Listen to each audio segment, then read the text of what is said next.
তাদেরকে অনুরোধ করব, যারা বলছেন আওয়ামী লীগের রাজনৈতিক দল হিসাবে বিচার পরিচালনা করতে হবে, সেটা তো আমার বক্তব্য ছিল।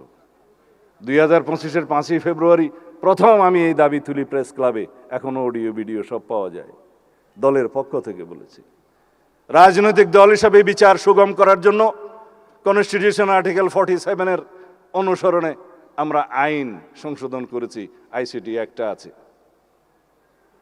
আমরা সেইভাবে ব্যক্তির যেভাবে বিচার করা যায়, এই মানবতা বিরোধী এবং গণহত্যার জন্য সংগঠনেরও সেরকম বিচার করা যায়। আদালত নির্ধারণ করবে আওয়ামী লীগের পরিণতি কি হবে। আমরা এক্সিকিউটিভ অর্ডারে যেমন কোনো রাজনৈতিক দলের নিষিদ্ধ ঘোষণা চাই না, কিন্তু বিচারিক প্রক্রিয়া অবশ্যই আদালত নির্ধারণ করবে এই আওয়ামী লীগের কি হবে। গণহত্যার জন্য যে দল দায়ী, যে দল মানবতা বিরোধী অপরাধের জন্য দায়ী, সেই দায়ী কতটুকুন সেটা তদন্ত হচ্ছে। আইসিটি কোর্টের যে ইন্সপেকশন টিম তারা তদন্ত করছে, আমরা নির্দেশনা দিয়েছি, শেষ পর্যায়ে আছে। ইনশাআল্লাহ আওয়ামী লীগের রাজনৈতিক দল হিসাবে তাদেরকে কাঠগড়ায় দাঁড় করানো হবে এবং তাদের বিচার নিশ্চিত করা হবে।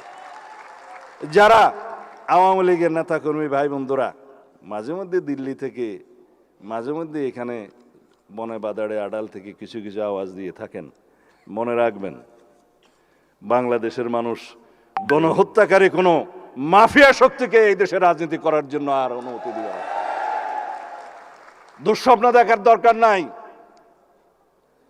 আওয়ামী লীগের এত মরদ নাই, মাঝে মধ্যে আওয়াজ দিতে পারে। বাংলাদেশের মানুষ আওয়ামী লীগের প্রশ্নে এক, ফ্যাসিবাদের বিরুদ্ধে সংগ্রামের জন্য এক।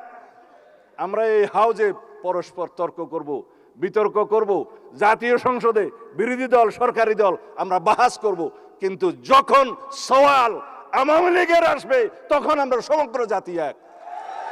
আমরা ঐক্যবদ্ধ থাকবো ফ্যাসিবাদের বিরুদ্ধে।